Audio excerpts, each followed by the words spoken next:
everybody, I'm Devora Katz. I'm David Katz. And we are sitting in our backyard in beautiful Alon Shvut in Israel. This is our second version of the video. The first one we tried to do last night in our bakery. You know what, we just weren't feeling it. But now things are much calmer. Thursday night is our busiest night at the bakery. And so we're gonna tell you a little bit about why we love Camp Stone. Great. We both spent summers there growing up on staff. I grew up there as a kid.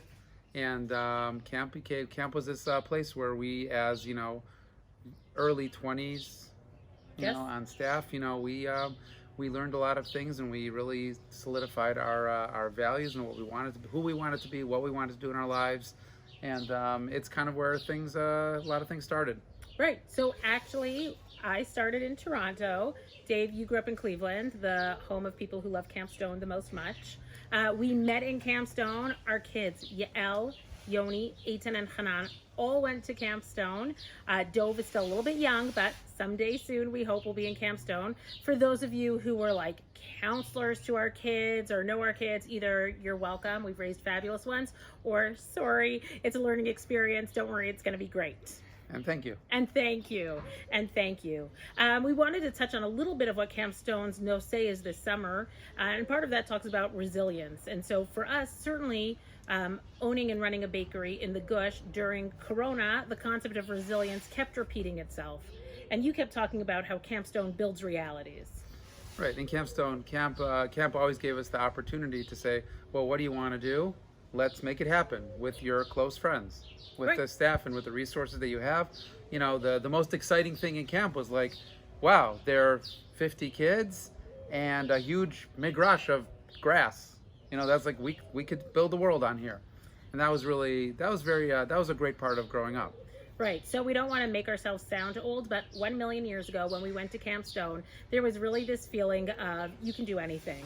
And I think some of that usually changes as you get older, but I think Camp Stone, uniquely Camp Stone, helps you really take that ideology of believing that you can accomplish anything and really motivates and empowers youth to follow that dream. David and I definitely did not start in the bakery world. We were in chinuch, we were in education for many, many years.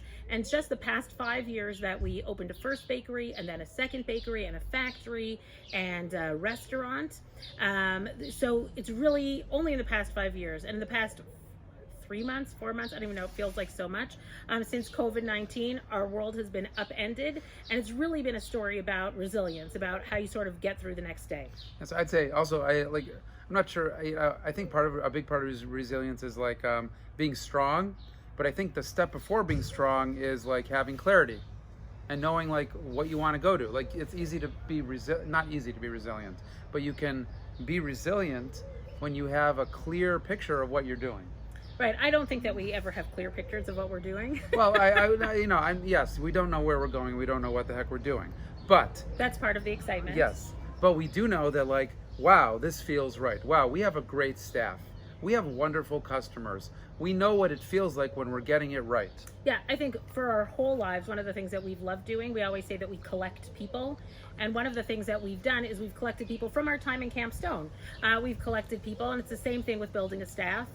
We had to let go of 60 to 70% of our staff when Corona hit, and the 30% that were left, it was all in. So if our factory manager needed to stop managing a factory so that he could bake matzo, he was all in. If we changed up our entire plans that we now deliver to people's doors, people were all in. Right. So if we have to move morning shift from 6 a.m. to 4 a.m. They're like, we're doing it. Right, and that's something that definitely is a value that we got from camp.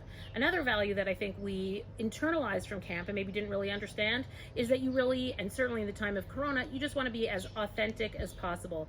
Everything is stripped down to the basics. You want simplicity at its most, in its purest form, and that's something that I think we see in the bakery a lot. David, when we tag the bakery, it's always flour, water, and salt, right? The history of sourdough breads, it's really just about the simplest ingredients, making, things that can nourish you. And David is about to explain how, I could even, out of the corner of my eye, I knew what you were smiling about.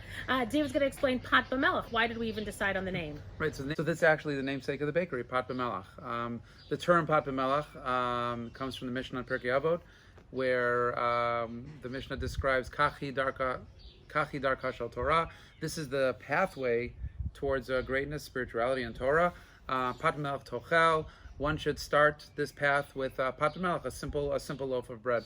And this really resonates well with us. It doesn't mean that you need to suffer to be great, but I think that it means that the way we like to understand it is that the road to greatness begins with authenticity and simplicity. So right. like the summers in camp that we had, really the simplest of times, which led to, us meeting our family, the kids going back to camp, is the same thing that we applied to our bakery, which is, take a little bit of flour, take a little bit of salt, take a little bit of water, and then thank God we've built this wonderful thing, which we hope will last. We're so proud of Esti and Yaakov and all of Camp Stone staff for really showing true resilience and doing this great pivot. We're so excited for what the summer is going to hold for everybody, and we're happy to be even a small part of it. So everybody, thanks and stay safe.